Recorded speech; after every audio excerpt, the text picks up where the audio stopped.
Subcommittee on Intelligence and Counterterrorism will come to order. Good afternoon, everybody. It is good to be home here on Staten Island, New York City. I'm really proud to be convening my first subcommittee field hearing, and no better place to be doing it than here, and of course no more important issue in my book than that of New York City's security. Served as the chairman of the Subcommittee on Intelligence and Counterterrorism. I'm honored to be joined by the ranking member of the subcommittee, Mr. Mark Walker of North Carolina, as well as three members of the New York and New Jersey delegation, Ms. Yvette Clark from Brooklyn, who's en route, Mr. King from Long Island, and Mr. Pasquarello from Paterson, New Jersey. Today's hearing, Local Efforts to Counter the Terror Threat in New York City, a retrospective and a roadmap. Law enforcement agencies continue to make huge strides in keeping New York City safe. We're now the safest big city in the country, and to that I do want to acknowledge the gentleman in front of us for everything you have done to help make that the case. I know that doesn't just happen by osmosis. I'm looking forward to hearing about your progress over the last 2 decades and hearing about your concerns so we can make sure that Congress continues to support your work. And the men and women of law enforcement in this city continue to thwart these attempted attacks. In recent years, the threat from domestic terrorism has risen dramatically. Across the country, we've seen a rise in terrorist attacks on our holiest and most sacred places, houses of worship. Just 2 weeks ago, Jewish worshipers in the Chabad of Poway Synagogue in California were brutally attacked by a domestic terrorist. One woman, Lori Kay, was murdered. That here in New York City in March of 2017, we saw another domestic terrorist murder an African-American man, Timothy Kaufman, with a sword as the first in a planned rampage targeting black men. And of course, we continue to face threats from jihadist-inspired terrorists. In October of 2017, we saw an extremist ram a pickup truck into pedestrians and cyclists in Lower Manhattan, killing 8 people and wounding is an incredibly complex and rapidly evolving challenge. Thankfully, we have the best men and women on the job in the country. As for us, Congress should be there to provide assistance where it's needed and provide oversight where things aren't working quite as well as they should, especially when it comes to information sharing with the federal government to counter terrorist attacks. We need to make sure that you're not just sending us information, but that the federal agencies are shooting it right back to you, representing the men and women working to keep this city safe. And just on a closing note, you know, there's a tremendous amount of media focus on a myriad of different public safety issues, from the global to the domestic. But it seems as if the issue of counterterrorism is no longer in the limelight. Well, today we are doing a hearing centered issue that we focus on. And again, with that, I thank all of our witnesses for joining us this morning, and I now recognize the ranking member of the subcommittee, Mr. Walker, for an opening statement. Thank you, Mr. Chairman. I'd like to thank you for holding this hearing, and as well as the staff for their hard work in setting it up, and certainly inviting me to this district here on Staten Island. Before we get started, I want to just take a moment to remember Officer Jordan Harris Shilling. I'd also like just to take a point of privilege to thank Mr. Peter King for his years of work in representing New York and being really one of the lead people, past chairman of this committee, and all the great work that he's done over the years. There is no question that New York City is a major terror target. The city's law enforcement and first responder community have worked tirelessly to identify, prevent, deter, and mitigate threats in the region directed by Al-Qaeda senior leaders. However, the last few years have seen a rise in lone wolf actors radicalized by ISIS online propaganda. ISIS has exploited social media to inspire these individuals to use knives and vehicles to carry out attacks on soft targets anywhere and anytime they can. The territorial defeat of ISIS does not leave us immune to their continued attempts to coordinate and inspire attacks on our soil. The horrible attacks on the group still remains a threat. Additionally, we cannot forget that Al-Qaeda and other Islamist terror groups remain intent on targeting the West, as the chairman clearly identified. It is clear that domestic extremists are following in the footsteps of foreign terrorists by using social media platforms to spread propaganda and create echo chambers of hate. Religious institutions from all faith groups are being targeted by both domestic and internationally inspired groups. Stopping these attacks. Close coordination between federal, state, and local entities is vital to counterterrorism defenses, both on the international and the domestic fronts. I look forward to hearing from the witnesses on whether they are receiving the necessary information, sharing support, training, and coordination from federal partners. It's an honor to be here today to receive testimony from this distinguished panel, of who all three have been able to get a chance to meet earlier. I want to thank them for their service. Thank you, Ranking Member, and I also want to sincerely thank you for acknowledging the importance of New York City security for the entire country, as well as the lessons learned for the entire country as to what our wonderful agencies are doing here on the ground. Other members of the committee are reminded that under the committee rules, opening statements may be submitted for the record. Additionally, I ask unanimous consent that the members not serving on the subcommittee shall be permitted to sit and question the witnesses. Our first witness is Mr. John J. Miller, Deputy Commissioner for Intelligence and Counterterrorism at the New York City Police Department. Prior to this position, Mr. Miller served as the Deputy Director of the Intelligence Analysis Division at the Office of the Director of National Intelligence. Next, we are joined by Mr. Thomas J. Carrano, who currently serves as the Chief of Counterterrorism at the Fire Department of the City Technician. Finally, we have Mr. Louis P. Clark, who serves as the Deputy Superintendent of Police at the Port Authority of New York and New Jersey. For both Mr. Thomas Carrano and Mr. Clark, we recognize you for this being the first time that you are testifying before Congress. Mr. Miller, this may be your 100th. We also recognize you for that. Without objection, the witness's full statements will be inserted in the record. I now ask each witness to summarize his or her statement for 5 minutes, beginning with Mr. Miller. Terrorism for the New York City Police Department. And on behalf of Police Commissioner James P. O'Neill and Mayor Bill de Blasio, I'm pleased to testify before our subcommittee today to discuss the NYPD's efforts to fight modern terrorism and the evolution of threats to New York City. Since September 11th, 2001, we've seen New York City since the early 1950s. But that said, the threat of terrorism since September 11th, 2001 has not abated. That tragic day forever changed how the NYPD views its mission and forced us to recognize that we must be proactive as a police department in our efforts to prevent both homegrown and international terrorism in our city. Soon after 9/11, the NYPD became the first major city police department to develop United States and even the world to share intelligence and develop techniques to combat this continuously evolving threat. The one thing that undergirds all of those counterterrorism efforts, all that intelligence gathering, is what drives our neighborhood policing philosophy overall, and that is collaboration, collective problem solving. That's collaboration with our federal, state, local, and private partners. It's too vital between government and civilian targets. In fact, this collaboration, which includes my fellow panel members, both the Port Authority, the Fire Department, the MTA, as well as many others, serves as the backbone of the NYPD's counterterrorism philosophy. While my submitted testimony provides significantly greater detail and numbers about our counterterrorism and our portfolio of protective equipment, which are extensive and always leveraged in a way that ensures maximum protection for both the public safety as well as civil liberties. The NYPD is a significant participant in the Joint Terrorism Task Force. We have over 120 detectives assigned to the New York JTTF. It's the nation's oldest, started in 1980. We have operations like Operation Sentry, which coalesces 275 different law enforcement partners from around the country, finding suspicious transactions that might be linked to terrorist plots. And of course, NYPD SHIELD, which established a vital communications network between the NYPD and approximately 20,000 SHIELD members in the private sector.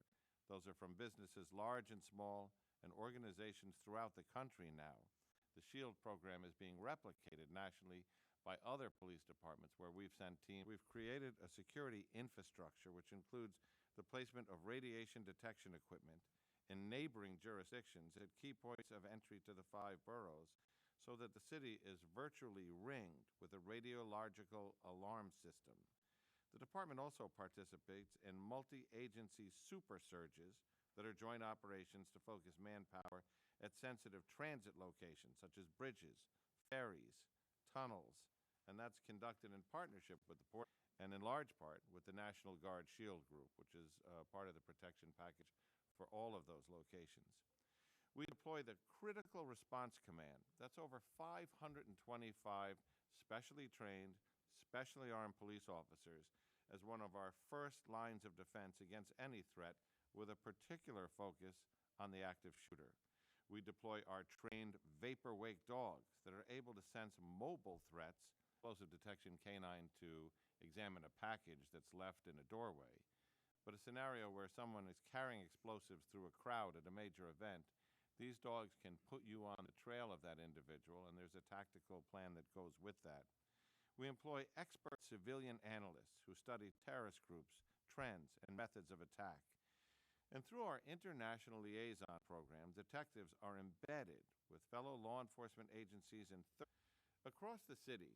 We've distributed approximately 3,000 radiation pagers and nearly 4,000 radiological dosimeters, in addition to the installation of highly sensitive detection equipment on the boats, helicopters, and a fixed-wing aircraft we use to patrol New York Harbor. We use vehicles that patrol our streets with other detectors. Our federally funded domain awareness system, or to detect gunfire in the streets, information from 911 calls, hundreds of license plate readers, and live feeds from thousands of CCTV cameras around the city. The DAS system makes it possible to scan footage for specific objects, such as an unattended bag, a car driving against the flow of traffic, or in a restricted area, suspicious behavior such as a person with threats, and to guide our response if an attack should occur. We also design and implement large-scale counterterrorism projects, including counterterrorism training for the entire patrol force and other law enforcement agencies, identifying critical infrastructure sites and developing protective strategies for those sites, researching, testing, and developing plans for the use of emerging technologies used to detect and combat chemical, biological, radiological, nuclear, and explosive weapons in the Port of New York and New Jersey, and interfacing with the New York Office of Emergency Management. The NYPD's counterterrorism and intelligence bureaus utilize equipment and employ programs and initiatives which, without continued and increased federal funding, would not exist in their current forms or even at all. Federal funding is critical to our efforts, and it is a serious cause for concern when we see such nationwide funding. The NYPD relies on this funding to protect New York against terrorist attacks and to strengthen homeland preparedness, including the security of critical transportation and port infrastructure. Notwithstanding our extensive efforts, violent extremists of all stripes, both foreign and homegrown, count New York City as their number one target. What makes our unenviable position on this list even more concerning is the evolution of the terror framework in modern day.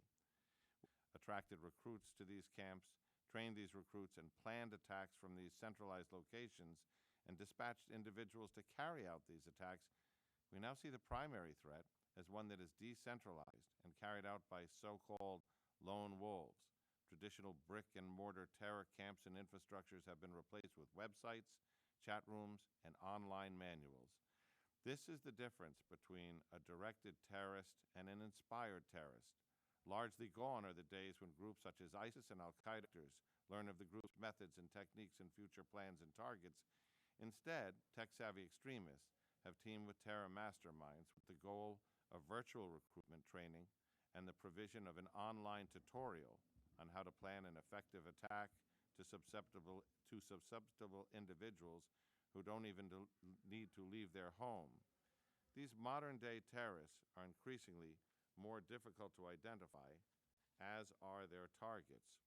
The truck attack that you referenced, Mr. Chairman, in your opening statement, which injured 12 people, killing 8, the attempted suicide bombing on the Times Square subway station, as well as the Chelsea bombing, Each one of these was inspired by a designated foreign terrorist organization, largely through the use of internet propaganda. So, to clear areas, we're the best, but in all areas, we can do better. Our ability to get better in the realm of counterterrorism is directly tied to continuing and increased levels of federal funding and federal partnerships, and the foresight of federal legislators to ensure laws that are aimed at protecting our liberties cannot be used as a pathway to design a more effective attack by our enemies. Thank you again for this opportunity to testify today. As his statement for 5 minutes. Thank you again for being here.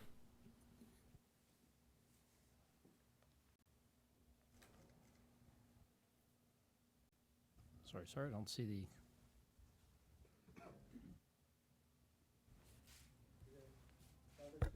Okay, I think we're all right, great.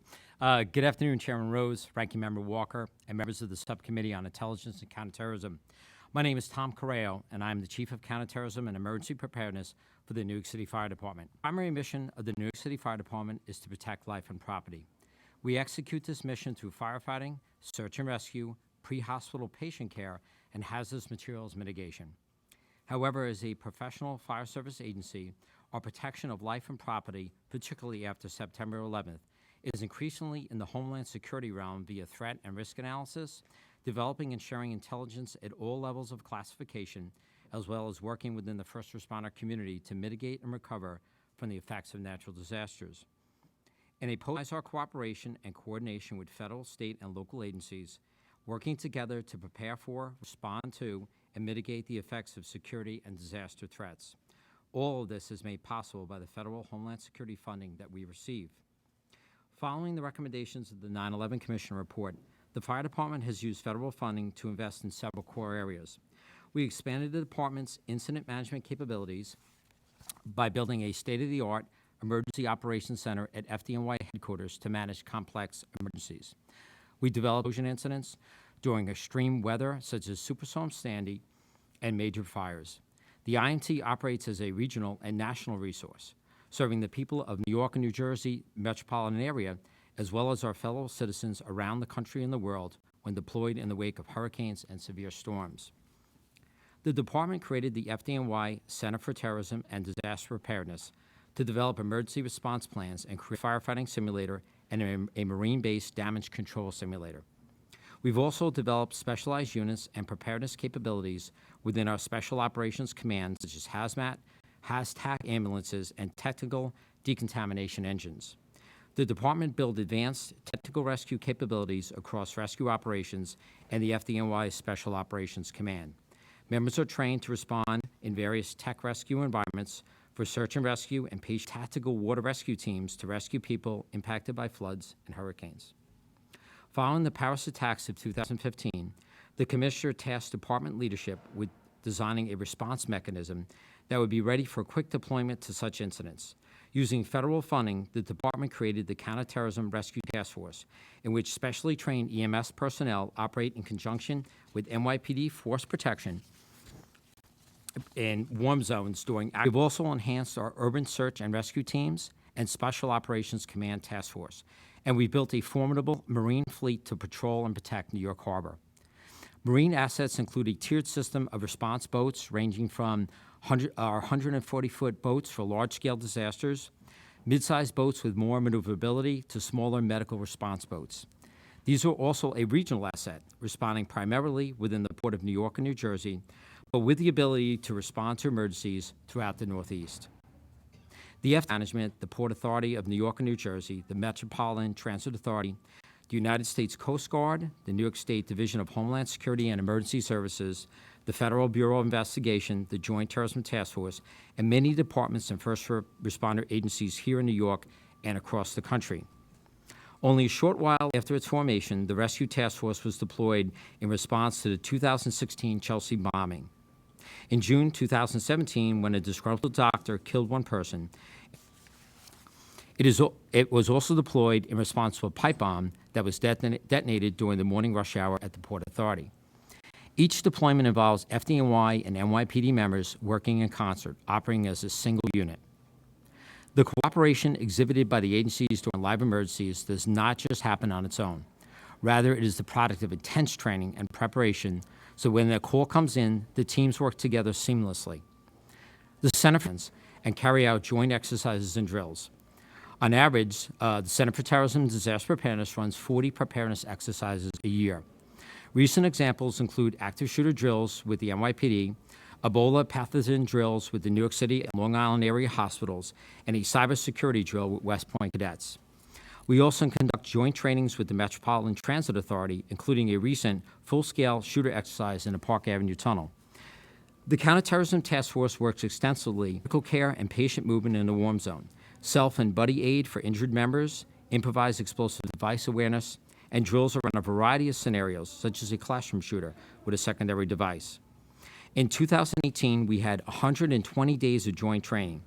In 2019, approximately 100 fire and EMS members and 60 NYPD members will receive the training each week. Last year, the FDNY NYPD Rescue Task Force deployed large-scale joint agency trainings, such as a 3-day New York State Homeland Security training in Oriskany, New York. The FDNY also has a liaison to the Joint Terrorism Task Force, to planning and developing interagency standard operating procedures. In fact, there is a draft procedure that was recently developed by both of our agencies to address fire and smoke as a weapon in a high-risk environment.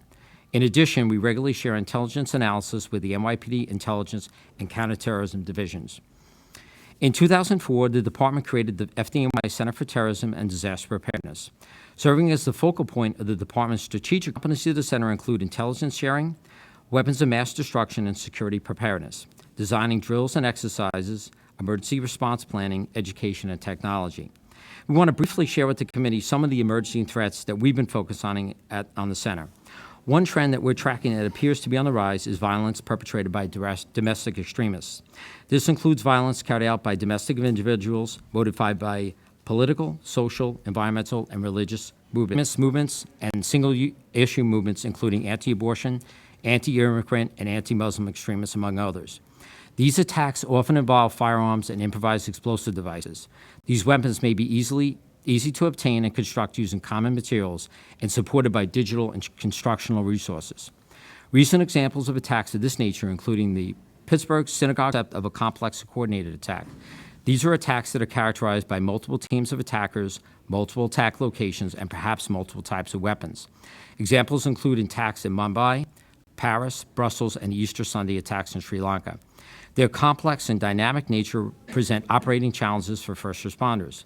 An attack involving multiple forms of violence at dispersed locations over a long period of time, involving personnel from a wider response area than in a single isolated response, as well as a deliberate method to communicate with and providing warnings to the public. The fire department's incident management team and operators train frequently with other first responder agencies and jurisdictions to be prepared for just such an event.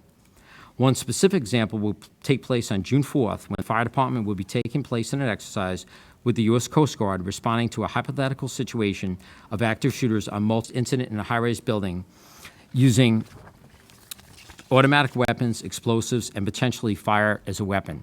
The most striking example of this is the 2008 Mumbai terror attacks. This is a particularly complex problem and involves coordinated planning and development of interagency standard operating procedures to support further research, training, and exercises. Attacks of this nature present challenges both in reaching the perpetrator as well as reaching, caring for, and transporting patients. In many ways, the success of law enforcement and the fire service missions are intertwined and codependent. The fire department relies on federal funding here today and has enabled the department to continue to look forward, proactively planning for the next wave of threats. In addition to the large equipment, we use federal resources for critical equipment, such as personal protective equipment. This gear is critical to the safety of our members when responding to and mitigating potential chemical, biological, and radiological weapons, such as when the Ebola patient that was discovered in Hamilton Heights was exhibiting signs of Ebola. FDNY has TAC paramedics don their TICHEM F suits and powered air purifying respirators and relied on proposed cuts on the current administration would significantly erode the progress that we have made in the years since 9/11. Cuts to our funding will result in the Center for Terrorism and Disaster Preparedness of the Fire Department Operations Center not having the resources available to adequately run. These cuts would severely impact the operation of the incident management team, our rescue task force, and other specialized teams. It has been an honor today for the fire department to appear before you. We appreciate your support, and we look forward to your continued partnership with members of this committee and the Congress so that we were able to sustain existing capabilities. Thank you for your testimony. I now recognize Mr. Clark to summarize his statement for 5 minutes. Good afternoon, ladies and gentlemen. On behalf of Chief Security Officer John Billich and the Superintendent of Police Ed Setnar, I want to thank you for allowing the Port Authority to represent here.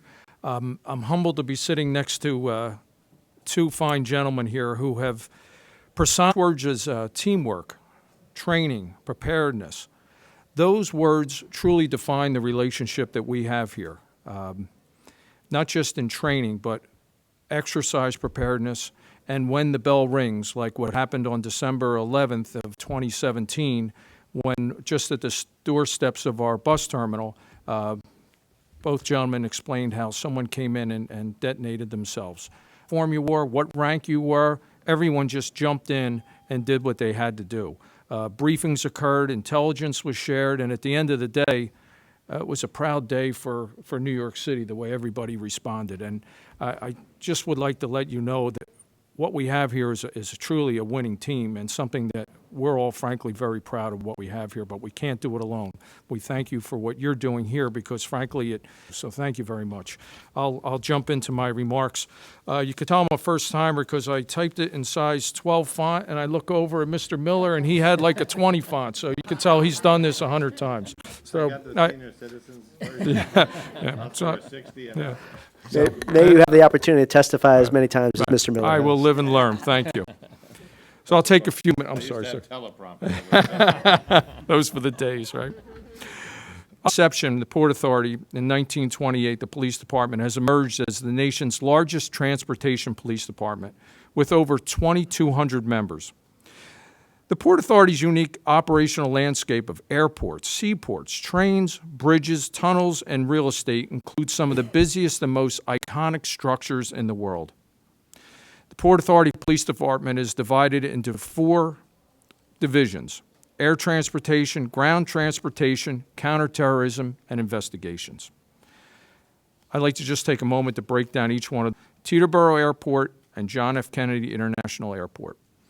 In 2018, over 138 million passengers traveled through Port Authority airports, which was a 4.5% increase over 2017 travel. The Port Authority Police Department has significantly increased its presence in recent years, adding additional posts and implementing cutting-edge counterterrorism technology. The department continually invests in security enhancements, adding drone equipment, detection, through a partnership with the Defense Advanced Research Project Agency known as DARPA. Additionally, the Port Authority Police provide aircraft rescue firefighting services at all 4 of our airports. Our next branch is the Ground Transportation Branch, encompassing the George Washington Bridge, Lincoln Tunnel, Holland Tunnel, Goethals Bridge, Outer Bridge, Bayonne Bridge, PATH System, Port Authority Bus Gateway between New York and New Jersey. Over 100 million vehicles travel across the George Washington Bridge each year, making it the busiest bridge in the world. Port Authority Police continue to keep the region moving by conducting high-visibility patrols, accident mitigation, and traffic enforcement. The PATH system, which is our train system, provides rail service for 44.8 miles of track between New York and New Jersey, with an average stations. The PATH system was the first commuter rail line to fully implement positive train control in the United States. Port Authority Police at PATH have a robust daily deployment consisting of heavy weapon patrols, counterterrorism initiatives, plainclothes operations, and radiological detection. Port Authority Bus Terminal. It is the largest bus transportation facility in the United States and the busiest in volume in the entire world. The bus terminal serves as a major hub for buses in Midtown Manhattan with our partners here at the table. Valiantly apprehended Akei Ula, who detonated an improvised explosive device in an underground corridor leading to the bus terminal. Lastly, the New Jersey Marine Terminal consisting of our Port Elizabeth, Port Newark, and Port Jersey branches, comprise the busiest container terminal on the East Coast and the third largest in the country. In 2018, the port moved over CVI, which is our Commercial Vehicle Inspection Unit, specializes in commercial vehicle safety inspections and helps ensure the safe transportation of cargo and hazardous materials through the port and through other facilities. Police Patrol are highly trained in anti-terror, radiological detection, and heavy weapons. The Port Authority have the distinct responsibility to protect the approximate 15 acres of the world. Police suffered the largest one-day loss of law enforcement when 37 police officers were killed on 9/11 during the attempted rescue of thousands of people from the World Trade Center site. Today, the campus is home to a variety of government and corporate entities, and it is one of the most visited locations in Manhattan. The World Trade Center campus contains the National 9/11 Memorial. The Port Authority Police aggressively patrol the campus, utilizing state-of-the-art counterterrorism patrol tactics and equipment. Urge with Greater Emergency Services Unit, our K-9 unit, CVI unit, and counterterrorism unit. These units work closely with our partners sitting here today, as well as other local, state, and federal mutual aid partners to enhance advanced response and mitigation capabilities. Furthermore, members of the Port Authority Criminal Investigations Bureau are embedded in federal and state task forces, including the Joint Terrorism Task Force in both New York and New Jersey, as well as the DEA Task Force in both New York and New Jersey. This collaborates our coverage at all of our facilities. Additionally, our K-9 assets are attached to federal task forces and are often requested by our mutual aid partners for patrol-related assistance. In closing, the evolution of the Port Authority Police Department over the last year has led to the department being on the forefront of counterterrorism policing. Investments in staffing, training, equipment, and technology are just part of the department's aspiration to become the greatest counterterrorism police department in the country. For over 91 years, the Port Authority present the fine ladies and gentlemen of the Port Authority Police Department. I will ask any questions of you if you have any at this time. Thank you very much. Thank you, Mr. Clark, and I thank all the witnesses for their testimony. To reiterate something that you just said, this is indeed a great team, and we're honored again to have you all here. I remind each member that he or she will have 5 minutes to question the panel. I will now recognize myself for the questions, for the first series of questions. Mr. Carrano, you made an interesting federal funding decrease. I would ask you just to elaborate on that, if necessary, and then I would present the same question to each of you. If you could just paint us a picture. $25 million down in the last 10 years. What are the consequences if federal funding continues to decline, federal support, and how would that support affect New York City's public safety and that of the country's? So I puts together 40 exercises a year, and those exercises touch a local level, state, regional level. We work across with many agencies across a full suite, a full spectrum of threats. So our ability to be able to put together those exercises, not only the quantity but the depth of those exercises would be more challenged because the rescue task forces, the training that we're on day 3 right now, our continual training with our partners in the New York City Police Department would be severely hampered. As I said, we train 100 members a week. From the FDNY, we train 60 members a week from the NYPD, and that is all predicated on the training and the funding that we get, and that has a direct impact. We've already used these skills, particularly the West Side ramming, where with the skills we learned in this training. I'll make it 5 minutes worth back. Thank you. Very similar to what the chief had mentioned earlier. Preparedness would definitely be something that we would feel pinch.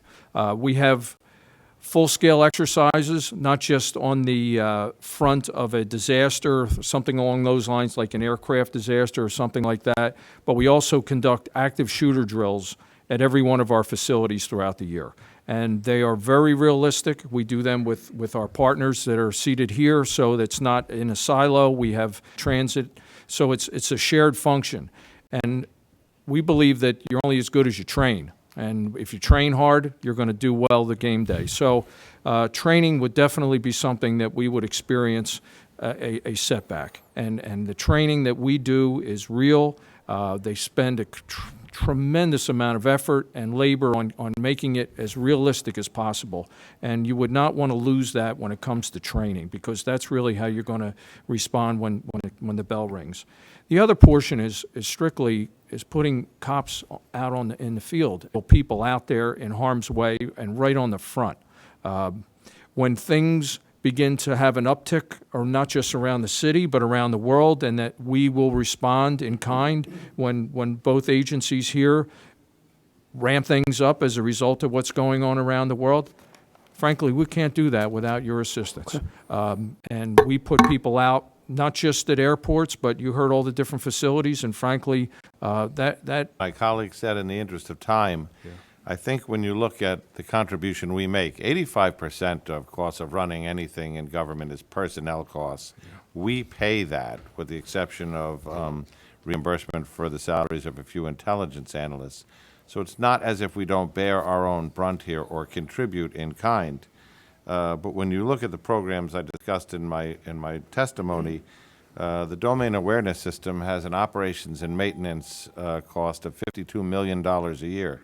That is primarily counterterrorism measures, the dosimeters, things that were supported by securing the city's money, which has been diverted to other places, would be a concern. So UASI money has maintained a relatively steady pace. But when we see the port funding, the transit funding, the infrastructure protection funding that comes from other places decreased by $26.2 million since 2008, the threat isn't getting smaller, and none of what we do is getting cheaper. And when we turn to the city to say, we may have to pay for more of this, I think of cuts up to 40%, which was foolish and irresponsible. There have been discussions about reductions in this administration. We're just saying we're trying to maintain safety here, and it hasn't gotten any cheaper. Thank you.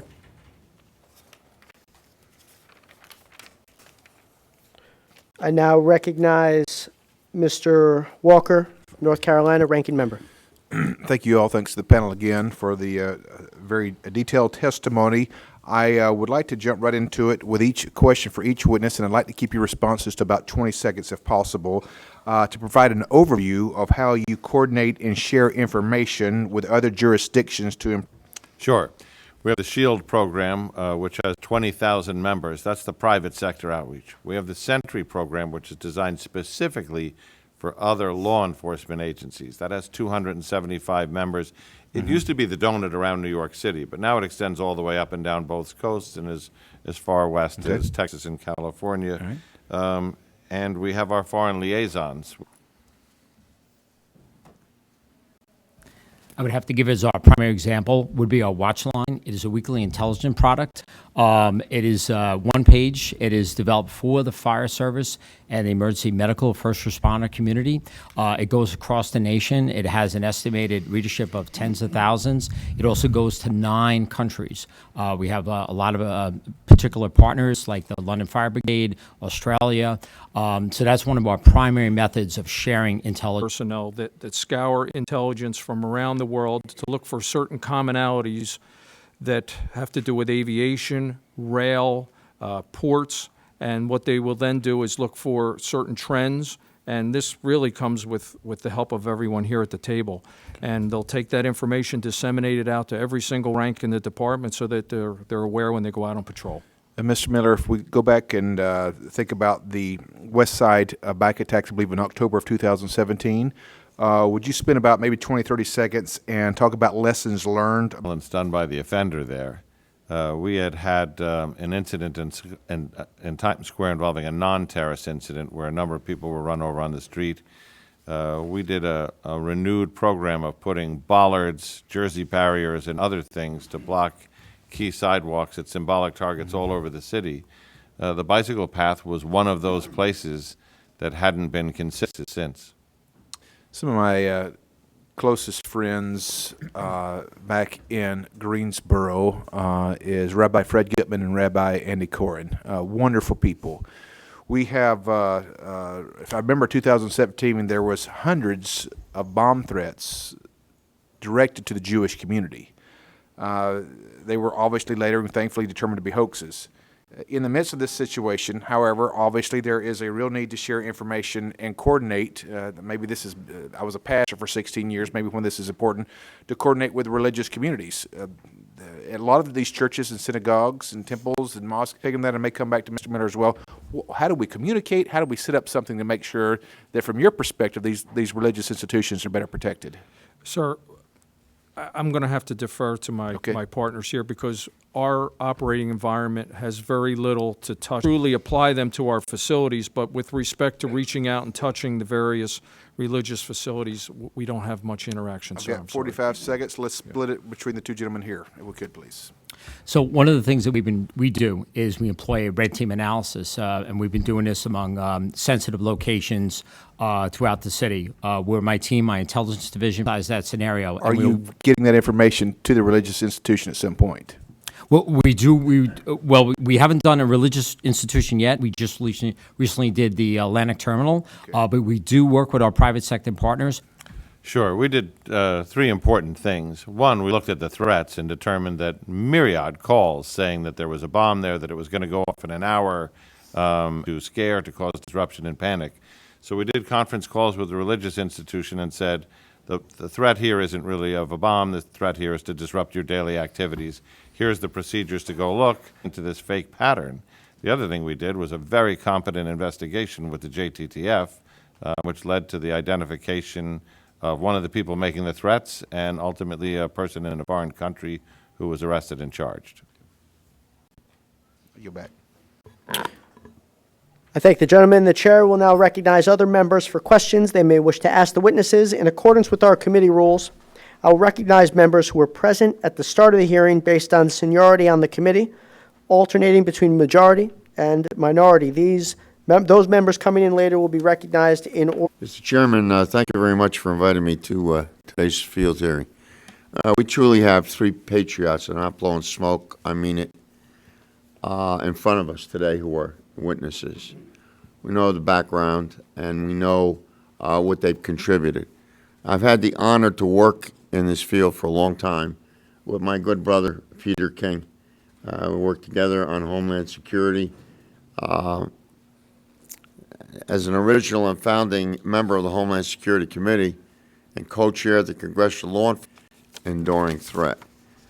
We will support our first responders because they're on the front lines every day, keeping us safe. That's clear. That's a given. There's no equivocation whatsoever. But, you know, I strongly oppose efforts in Washington. Let's get down to the nitty-gritty here. Of this administration to cut over $600 million in federal funds. For the second year in a row, they have tried to cut nearly $200 million from the state Homeland Security Grant Program, over $200 million from the Urban Area Security Initiative, center part of what we do, over $100 million from transportation and port security grants. These cuts are outrageous.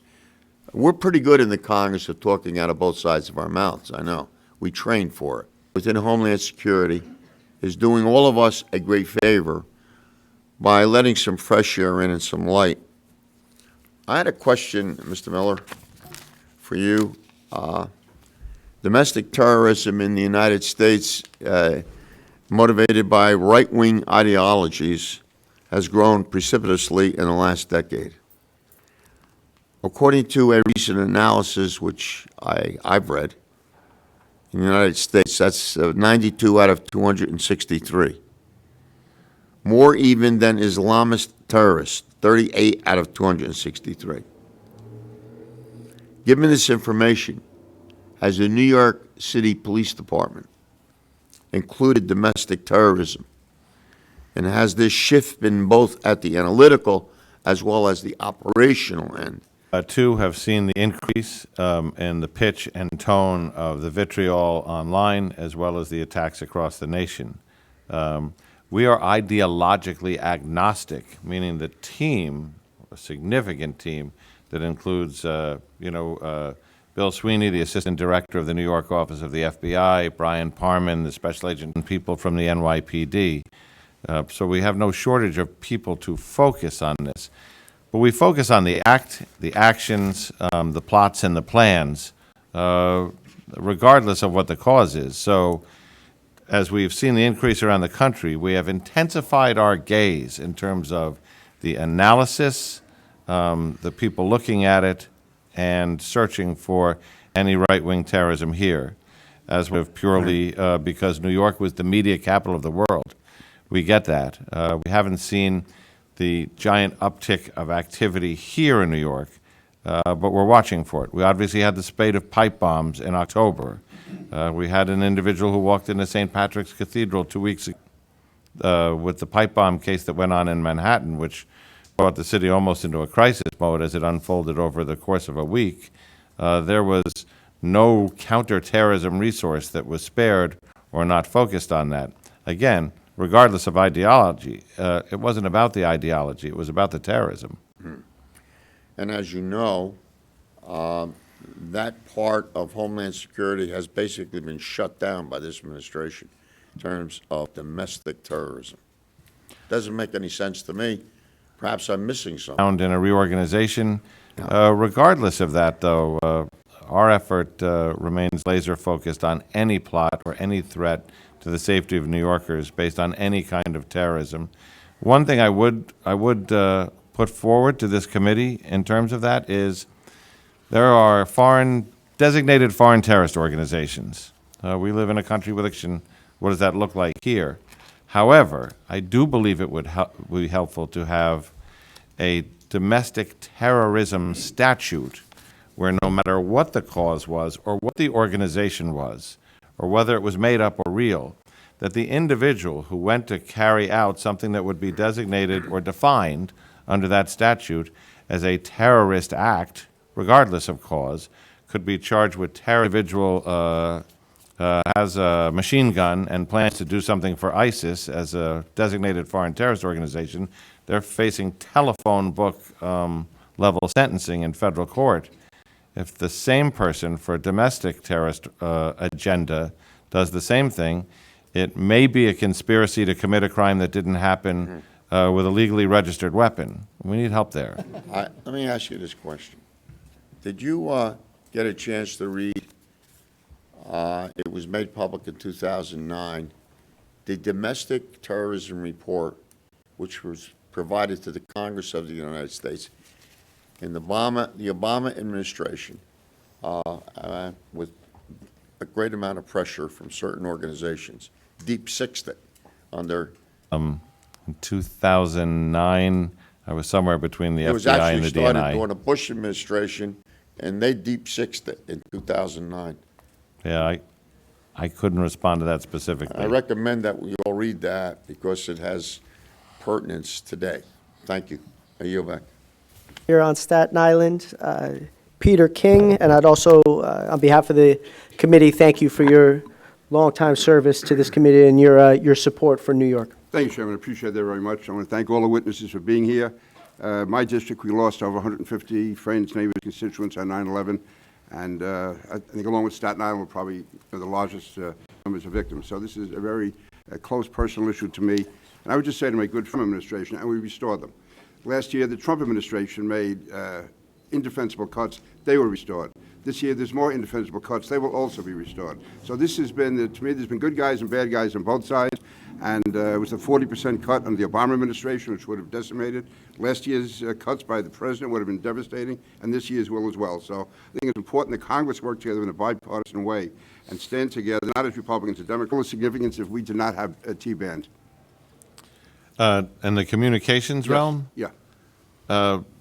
This is the bandwidth that we're using to transmit video and data. Yeah. The band is full, but the way the data transmits, particularly stuff that's essential today, video, photographs, and things that take up a lot of bandwidth, without T-band, there's no way to move it efficiently in the public safety realm. It's essential.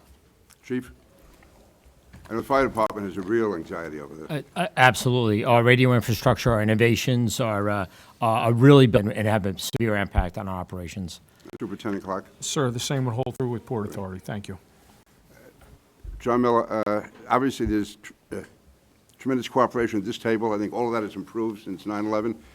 Between the NYPD and the FBI, what's the status now of that cooperation?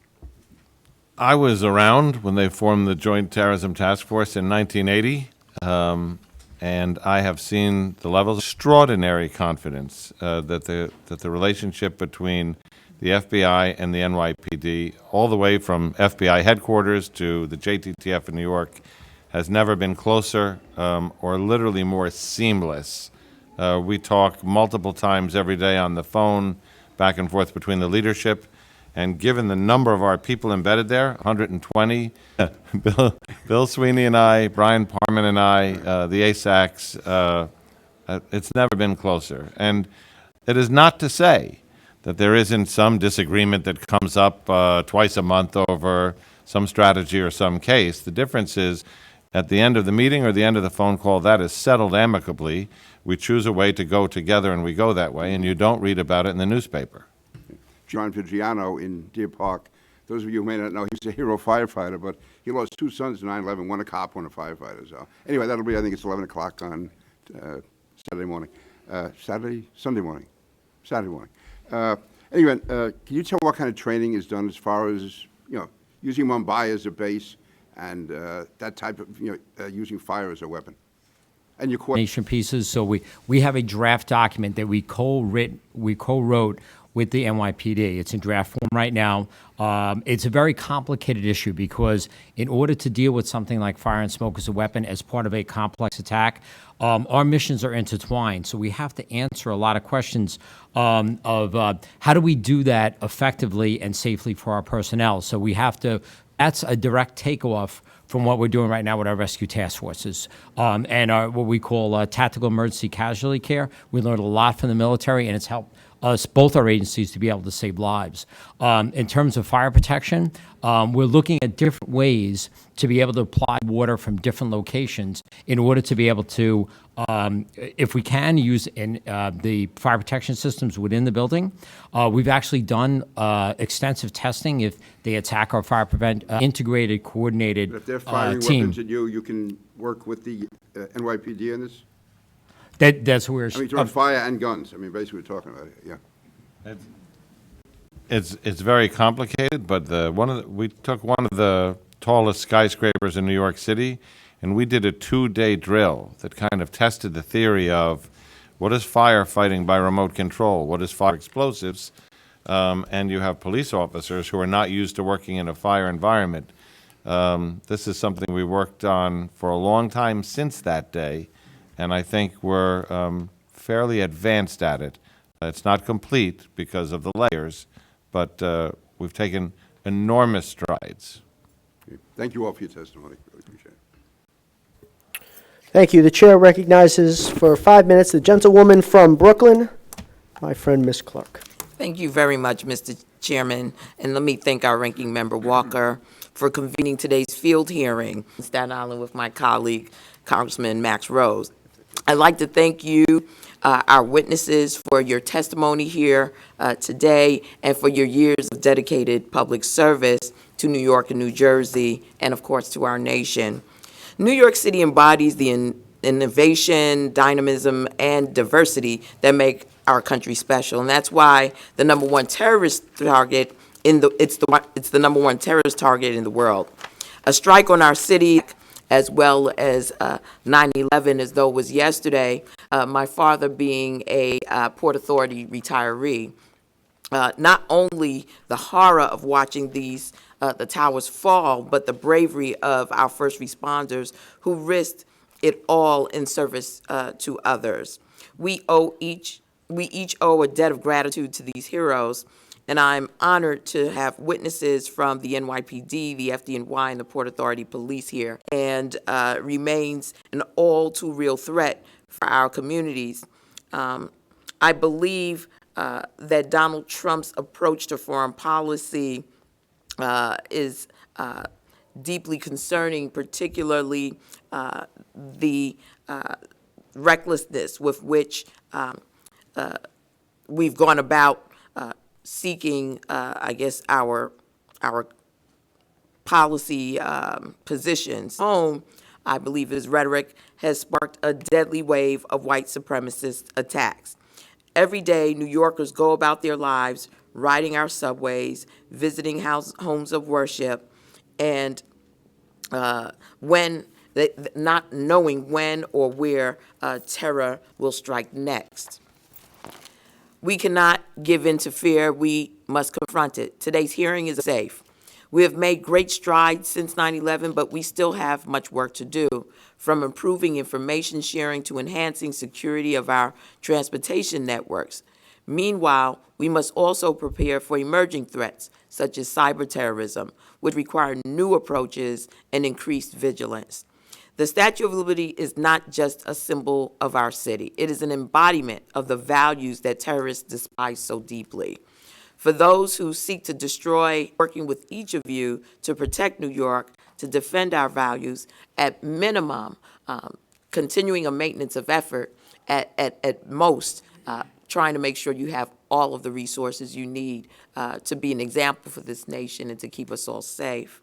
So I want to start with you, Mr. Miller. You spoke in your testimony about the traditional brick-and-mortar terror infrastructures have been replaced with websites. Increasingly, nefarious activities are fueled by chatter on the web and foreshadowed via social media.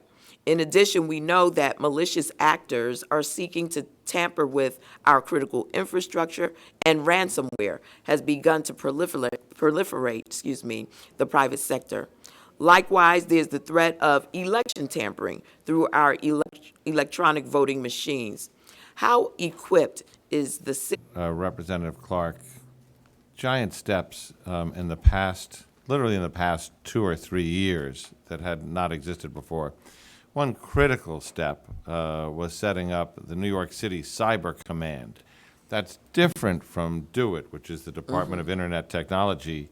It is literally a protection, developed a similar, although slightly different structure, and we have confronted in a very new way through a task force approach cyber threats, where we've seen cyber attacks, cyber infiltrations, cyber incidents, malware, where the Cyber Command has been able to bring in the FBI, the NYPD cyber people, DO-IT and its experts, our cyber people who are not on the law enforcement, like Newark, where they suffered a ransomware attack that was disabling. We saw what happened in Atlanta, where they lost hundreds of millions of dollars worth of equipment and information, and we have changed our footing significantly. That's in the cyber realm. In the terrorism realm, we are constantly scanning across the darkest corners of the internet, whether it's right-wing, left-wing, Islamist. It has become a choose-your-salad bar, where you can go from cause to cause and pick and choose. But the weaponization of social media has been significant. Very well. I yield back, Mr. Chair. Thank you. We have time, should any of the members of the committee so like, for another round of questions. And so I'll just jump in very quickly for Mr. Miller. I want to talk about a supremely local issue, but something that is incredibly important for the security of New York City, and that is the relationship between the NYPD, the National Park Service, as it pertains to Floyd Bennett Field. If you could just give us an update on how critical this site is to the National Park Service. So we have a long history at Floyd Bennett Field. There was a time in the 70s where the federal government wanted to turn Floyd Bennett Field over to the city, and the city was in dire economic straits at that point, trying to avoid bankruptcy. And the NYPD maintains its aviation bureau there. That's critical in a city of 8.6 million people over hundreds of square miles for the police helicopter function. It is more critical considering that the Coast Guard Air Wing is now located up in Cape May, in New Jersey, and up in Cape Cod, without much in between. So The NY is at Floyd Bennett Field. The Special Operations Division of the NYPD, that's Emergency Service, the Strategic Response Command. It's the people that we have that are medically trained. It's our active shooter people. They're at Floyd Bennett Field. The driver training program is at Floyd Bennett Field, operating on what used to be runways. It is a piece of the NYPD's critical infrastructure. Our history with the Ukraine facilities that are falling down, these are legacy facilities that we moved into and occupied, where we have asked to make improvements to create other structures, like an active shooter simunition training place, a shoot house, if you will, where we've asked to repair things that are falling down or rusting. We have gotten very cordial discussions, but ultimately, in every case, been mired we would like to make improvements on, because it is essential to the most important operations of the NYPD. So let me get this straight, though. Principal threat that we face in New York City today, most likely, is that of a self-radicalized gunman of some type. Would you agree with that? I would agree with that. I would caveat that with the idea that the lone wolf is our primary threat. We've said that in our own assessment, which I can share with this committee on a law enforcement attacks from last week. What we saw was a watershed moment for ISIS, which had been declared out of business as a caliphate, as an infantry, and as a terrorist group beyond propaganda the week before, and managed to launch a multi-layered, complex attack that killed hundreds of people in targets that involved large amounts of explosives, weapons, even a training camp that was on that field, are the very pointy edge of our spear on that threat. And so this is a threat that is greater now than ever, and the National Park Service will not allow you to build a complex to suitably respond to a myriad of different threats.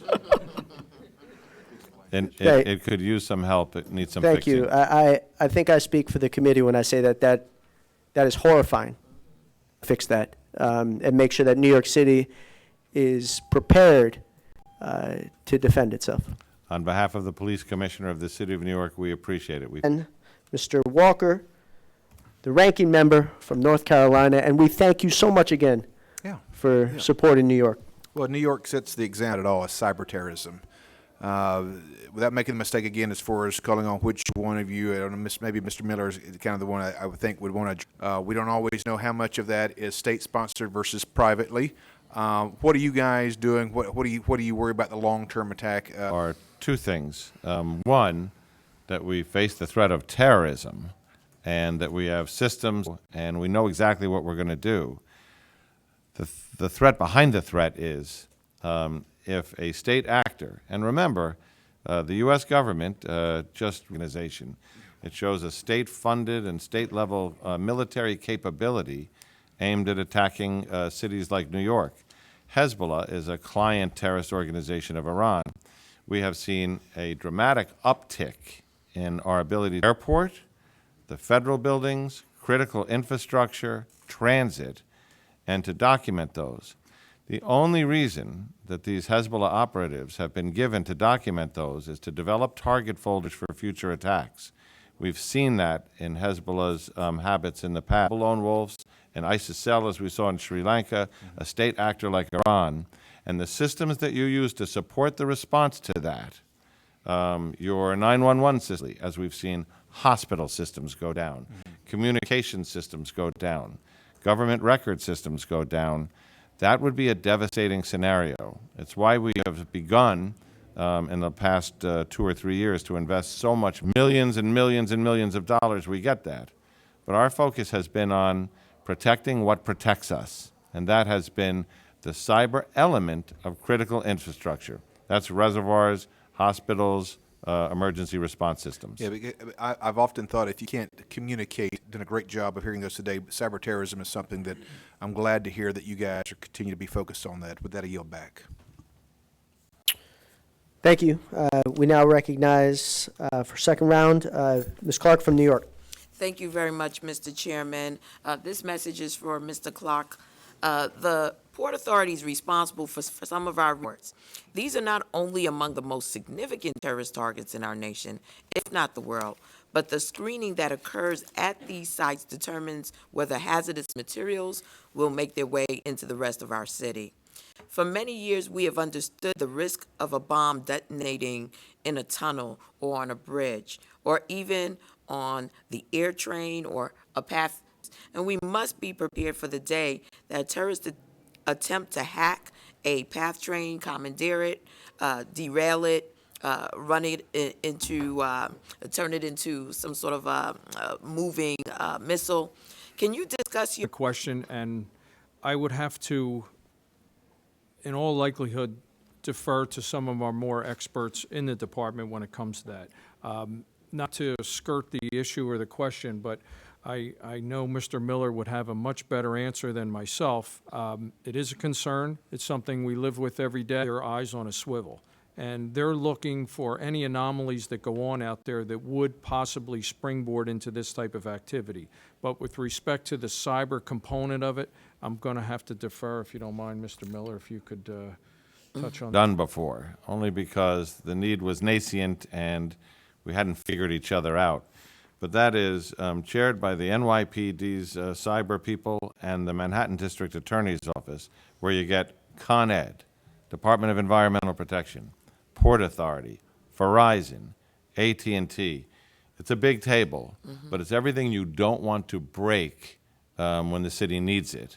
Communications, experiences, and what fixes we have in place, and we try to make sure that the system is not dependent on the weakest link of the chain. And that has been an incredibly important community, not just to exchange threat information, but also best practices, but also do drills. This has been done at the IBM lab, where you can do a tabletop where you can actually make computer systems fail and have other systems break, and then have to make critical decisions where all of the players have. You see there being some challenge to sort of continuing to maintain that type of task force working group and maintaining a robust, forward-leaning setup so that you can continue to look at these threats as they evolve, because as soon as we practice on one means of being able to address a threat, there's someone else working on, a threat we haven't thought about. The cyber is at the speed of technology. Right. Nothing is faster than that. So if you have a completely effective meeting on cyber threats 2 weeks later, terrorism. In the cyber realm, we haven't seen the significant funding that it would take to build out these efforts, which we've done on our own on a shoestring. We've been using forfeiture money from the district attorney's office, as well as the NYPD's own funds and some of our partners. But this is not a fully funded effort. So when they're talking about cuts, we're going in the wrong direction for something that is a burgeoning threat. If you look at the ransomware numbers or the latest cyber numbers, which I'd just like to take this opportunity to suggest that we drill down on this even further and look at ways in which we can alert the administration and perhaps legislate in this space. I yield Agreed. back. Could not agree more. The chair recognizes for 5 minutes the gentleman from Millions of passengers every day in New York City, thousands, I guess over 1,000 entrances and exits to the stations, another 300,000 on Path, hundreds of thousands more on Long Island Railroad, Metro North, Amtrak. So I guess it's John. But as far as cooperation with yourself, the MTA Police, Port Authority Police, and Amtrak Police, too, for that matter.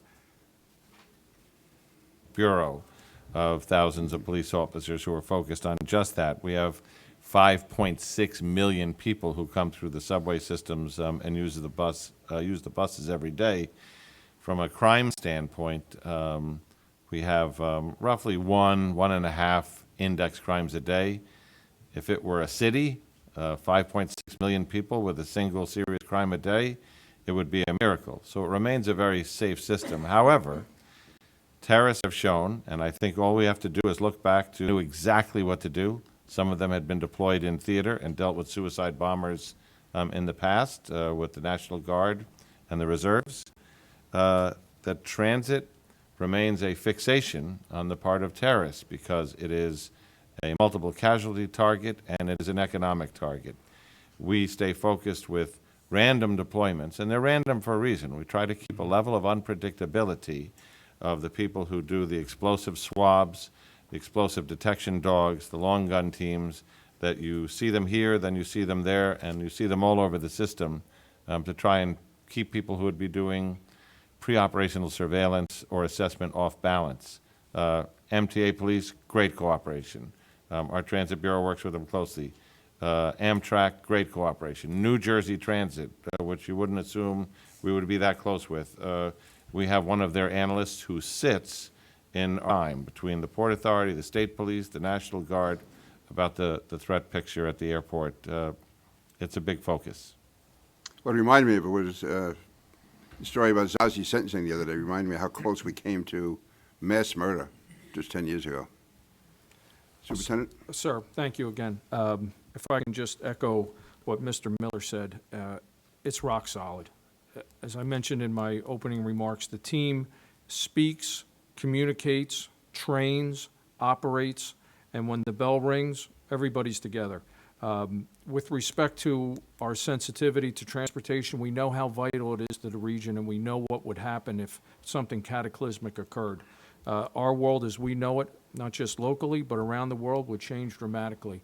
That being said, everyone at the table here, as well as all the other agencies that Mr. Miller meet, because that's the one you want to have the vested interest in this and know what's going on so that they can spot this and take action immediately, like what happened on 12/11 back in 17. So we're all together. We are. Thank you, sir. And just on a personal note, if I can conclude, I want to thank the chairman and also thank the ranking member who braved the language barrier and came here from North Carolina. And you're doing pretty well, I got to say. Peace, I'm getting translations. Here you go back. Thank you, sir. Gentlemen, last call. Anything else that we can do to support? I think it would be very important. So when we were last here in Staten Island talking to this committee, and I know Representative King will remember this, we talked about the need for a change to interdict a drone, no matter what it was carrying, would have been a federal crime of interfering with aviation. Thankfully, and I thank this committee for listening and bringing forth that message, we had legislation that came up in the fall that gave authority and power to the Department of Justice and the Department of Homeland Security to come to major events and be able to detect and interdict any drone that could pose a threat. New York City Marathon that goes right through your district over to the Thanksgiving Day Parade and all the ancillary events that happen in the boroughs, to the lighting of the Christmas tree, hopefully a World Series. New Year's Eve, the World Series, of course. And, you know, those are very difficult events to police. You could throw in the U.S. Open tennis game, but these are things where you have unmanned aircraft flying over heavy crowds, Times Square in New Year's Eve. The context is this. ISIS has used these drones in theater to drop bombs, to attack season, featured photographs of drones carrying packages over New York City, saying, "We have a present coming for you," over Paris and the Eiffel Tower, over other American targets. So I'm not suggesting an idea that the terrorists haven't already figured out in theater or thought about for U.S. soil. The FBI, which has the authority to detect and interfere with drones, is not going to be able to be at every event across this country. It's just not within their bandwidth. And they have said no to us 0 times when we've asked them for a major event.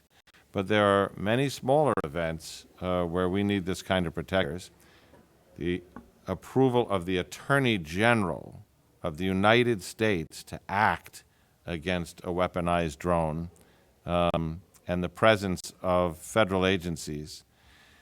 this is going to have to end up in a place where the Congress finds a way with the FAA and the FCC, because we're talking about aircraft and we're talking about radio signal, to grant authority to trained, specially trained, and certified, let's say by the federal government, specially designated state and local law enforcement officers who then will have access to the equipment to be able to go over an event where they say, you know, there's going to be no drone flights allowed over this event. Right now, if the FBI isn't sitting there with us, and there's no particular piece of equipment that works effectively on its own, you need a suite of tools here.